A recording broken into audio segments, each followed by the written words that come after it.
काय? आम्ही सर्व खेळाडू अशी शपथ घेतो की आम्ही या क्रीडा महोत्सवात सचोटीने भाग घेऊ.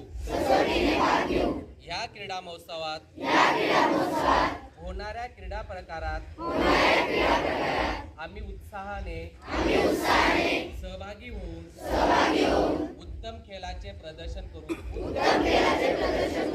क्रीडा महोत्सवी स्पर्धांच्या सर्व नियमांचे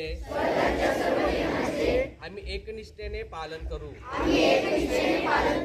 व खऱ्या खेळाडू वृत्तीने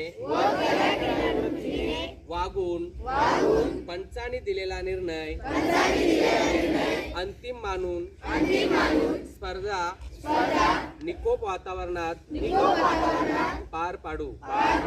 आमच्या शाळा केंद्र बीट तालुका